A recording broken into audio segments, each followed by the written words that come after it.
Welcome back to the Northwest London Property Show. We're with our host, Peter Martin, and guest Ellie and Harry. Peter, over to you. Thank you, Morris. So, Harry, tell us a little bit about this. What's the business bounce back loan, please? There are two types of business loans. The most recent one came in this week, which is called a bounce back loan. And that's generally for small businesses. What originally happened is the government introduced a coronavirus business loans called CBILS. But to get the loan, you had to go through a normal loan procedure, which is cash flows, future projections, history, like you would do with any other loan. And so what they found is, especially with small businesses, is that money wasn't getting out to punters quick enough. So from the 4th of May, they introduced what's called a bounce back loan, where you can get 25% of your 2019 turnover as an immediate loan, as long as it doesn't exceed £50,000. From what I'm hearing, those loans are paid out within about 48 hours. And to get them is a very simple 6 or 8 set of questions online that you answer, and the money comes out quickly. And that's the idea for small businesses. Again, there are some qualifying criteria. So you can't be what's called a business in distress. In other words, if you've got a negative balance sheet, for instance, they won't give it to you. But the word on the street is that loan is coming out really quickly and is being very useful for smaller businesses. Wow. Well, it all sounds very encouraging. How are you finding that these things are working on a practical level? How is it all being administered? So, look, I think a lot of the time the administration is claim now that they'll look at the detail later. So, for instance, on the job retention scheme, on the furlough, claims are being paid out within 6 days, which is what they said they would be. It's pretty much on a minimal check self-assessment type of basis. So they do check employee NI numbers and your company's UTR number, but the claim goes in, you get a payment 6 days later. As I said, on the bounce back loans, the application goes in, people are getting paid 48 hours later. And I'm also hearing that on the local authority grants, they're coming out really quickly. So I think what the government's focusing on is getting money out there, but in everything, they're putting a very clear disclaimer that they can retrospectively come back and check the detail of how those claims were derived and basically kick the tires on those. Okay.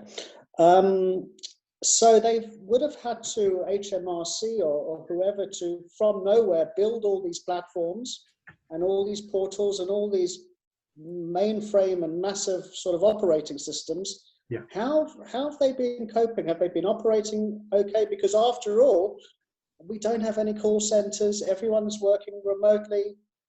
How's it working? It is working pretty well. I mean, if I look at the coronavirus job retention scheme, the furlough claims, it took them a month to build the system, but they tested it and they said on day one, if 450,000 people at a time logged onto the system wouldn't fall over. And to the best of my knowledge, the system has not fallen over. Wow. I think where they are struggling is call centers. So if you're calling in, most of the time you're leaving a message to get a call back, which is somewhere between 3 and 7 days later. So you're not getting to speak to somebody immediately, but I guess their main aim is to get cash out there, and they're doing that pretty timeously. The financial implications to the economy must be just absolutely imaginable. Harry, where is all this money going to come from to fund all of this? That's a very good question. I mean, in my personal view, I think it's going to come from 2 places. I think you and me and everybody else are going to pay extra tax between now and the next 20 years. And the second is there's an international monetary fund, which is there for these exact purposes, where companies are contributing on a regular basis into that.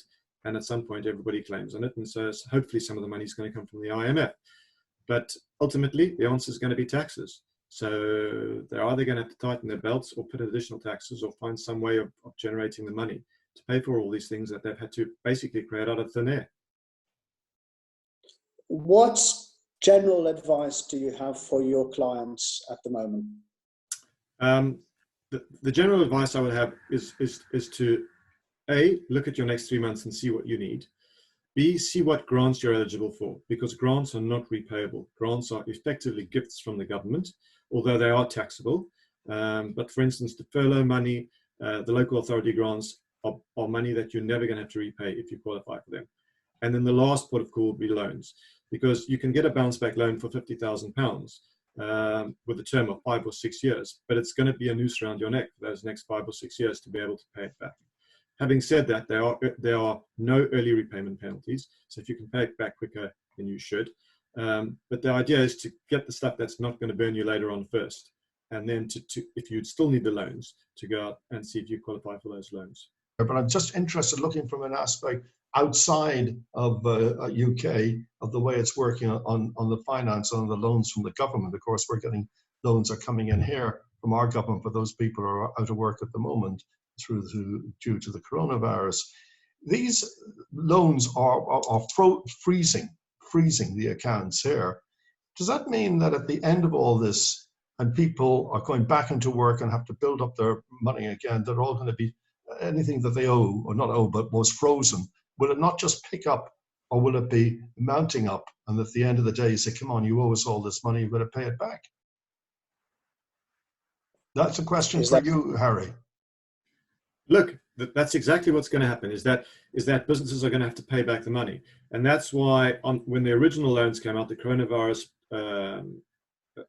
loans, the banks were still doing quite a rigorous due diligence on companies, because they wanted to make sure that there was some way of them getting the money back, because the government was only backing 80% of those loans.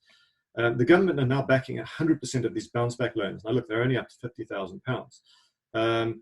But look, if you go bust in the future and you never pay it back, you never pay it back. The government are liable to the banks to pay those amounts back. But yes, that's why the loan should be the last port of call, because you are building up the huge liability that you're going to have to pay back over a period of time. And I mean, that's even true in what the guys were talking about earlier, which is on the mortgages, right? Your mortgage doesn't disappear. All you're doing is pushing your loan into the future. It's the same principle. So yes, my advice would always be to not take loans if you possibly can. But if it's life or death, sometimes you don't have a choice. Thank you, Eddie. I wanted to so we hit upon the basics. What's happening to existing mortgage applications at the moment, which are open?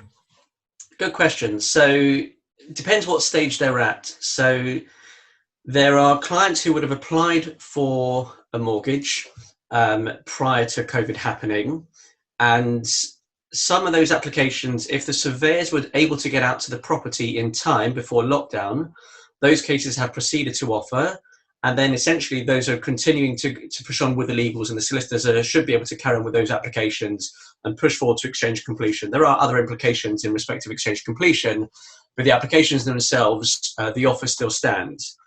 The applications whereby they've been submitted whilst lockdown has been in place, there's been two approaches. One approach is that the banks are their business model is to lend money. So they have created what they call AVMs, automated valuations, or what they call desktop valuations. And where they have enough data from the Halifax Price Index, data from Zoopla, wherever else they get the data from the Royal Institute of Chartered Surveyors, if they are able to attribute a value to the specific property that they're looking to take security on, they will then value that property. And then off the back of that, they will then be able to push the case forward and provide a mortgage offer to the client. If they are unable to gather the information they need to obtain the valuation, that case literally will sit on hold. And as soon as we are out of lockdown and the banks and the Royal Institute of Chartered Surveyors have worked out ways to go and visit properties, that's when the valuations will continue to take place and the applications will push forward. Okay, so through my experience, what would generally happen is that if someone's applying for a new mortgage, at such time as the bank would go to offer, the mortgage would be open for a fixed period of time. So generally 6 months, isn't it? So Correct. That offer, the mortgage is open for 6 months. If you don't complete on the transaction by the cut-off date, i.e. the end of 6 months, you've lost it. You have to go back to square one. Given the circumstances, has there been any deviation from that, from the banks? So there's a few points, yes. So the first point is that the banks have said that if one has been furloughed or they've lost their job, they are responsible, they are entitled to basically inform the bank, and therefore the bank would have to reassess the case to see whether they're still eligible for that mortgage. If their jobs are stable, even if they've been furloughed, but their income is still the same, they're able to obtain that mortgage. But you get to the end of the mortgage offer period, there are lenders that have been able to offer extensions to the mortgage offers hopefully for another 3 months. Every lender works differently, but the banks are there to try and they want to continue to lend. So they are extending the offers where they can, and especially on new build properties as well. New build properties, they're definitely able to extend the offers for a longer period of time. Are lenders accepting new mortgage applications at the moment, Ellie? So yes and no. There are, I'd say the smaller lenders have been sort of only had their doors open for, let's say, the last 5 years, where a lot of them have actually closed their doors for the period of time, not fully shut, but just closed their doors for the time, mainly actually to support lots of the thousands of clients that are asking for payment holidays, and they simply don't have the staff to manage the payment holiday requests and also applications. So therefore they've said, we're closing our doors for applications because we're looking after those existing clients, which is the right thing to do. The banks that have got the infrastructure and the staff to look after both sides, they have kept their doors open, but they have restricted what they are able to offer. So for example, pre-COVID, banks could in theory offer mortgages up to 90, maybe even 95%. Most of the lenders nowadays have said that they're restricting applications up to circa 80% loan to value. So therefore, any cases where the loan to value is higher, they're saying you can't apply at this moment until we're out of this period of time. Okay, so Bank of England base rates is now an incredible 0.1%. What do you think will happen with rates going forward? Do you think lenders will start to pass on these discounts to non-tracker products? It's a great question. I have this conversation every day with clients. Unfortunately not. It's always been the case that whenever there's been a drop in the base rate, it never automatically gets passed on to the end client in terms of the fixed rates being offered. So whilst there has been a small reduction in a certain few rates, there's actually been an increase in some of the interest rates being offered as well. So therefore, the position that we're in now in terms of the fixed rates being offered by the banks, it's very similar to what we were at before the Bank of England reduced the rate by 0.6%. So there isn't much of a change in that respect, and I don't see them changing their approach at all, because at the end of the day, they're there to make money. What impact do you think COVID-19 will have on the lenders and the industry as a whole, Early? So I think the lender's approach is going to be a lot more cautious, especially when it comes to things like income, and especially for individuals that run their own businesses. So for self-employed individuals, be it whether they're sole traders or whether they're directors of a limited company, I suspect they could impose, not sanctions, but they could impose positions whereby they say, well, rather than pre-COVID, well, we'll use all of your salary and dividends as the provable income for the mortgage, we might only be able to use 80% or 75%. They might take a reduction off the salary that they could normally work off, which protects them in terms of the future borrowing. So they could be that. They're learning on their feet every single day.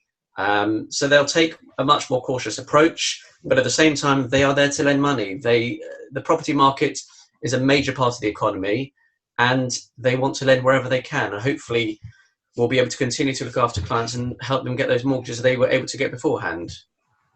Thank you. And what is, in closing, what is your advice to your clients at the moment? At the moment, first and foremost, enjoy your time with your family beyond everything else. This is an opportunity that no one really ever has. So this is a great time to make the most of that time and sort of the important things in life. But beyond that, when it comes to financial affairs and property and mortgages, just reconsider your position. Think about what how your financial position is at the moment, your employment, are you stable? Think about your savings and really just consider your future plans, and know that any movements you make towards a property purchase, you need to make sure you've got the right level of savings in place, and you're not going to be exposed to any undue risks that are going to have a negative impact on you in the future. Thank you very much. And thank you very much to our guests, Ellie Costner from Harford Consulting and Harry Gladstone from Complete Accounting Solutions. And back to you, Maurice. Peter, thank you very much. I think we've discovered a new David Frost in our Peter there, sitting in northwest London. I hope you enjoyed that, and I must say, very professional. I enjoyed all of you. Ellie, fascinating to listen to it from our side of the ocean, if you want to know it's the ocean. But it's great to hear you. Thanks, Ellie, and thanks, Harry. As Peter said, the Northwest London Property Show certainly shines a light on what's happening at the moment as we go through this coronavirus. Let's hope we get out of it soon. And remember, all the contact details for Ellie, for Harry, and of course, most important as well, for our host, Peter, will all follow this show, emails and telephone numbers. Thank you to each and every one of you. I enjoyed every second of it.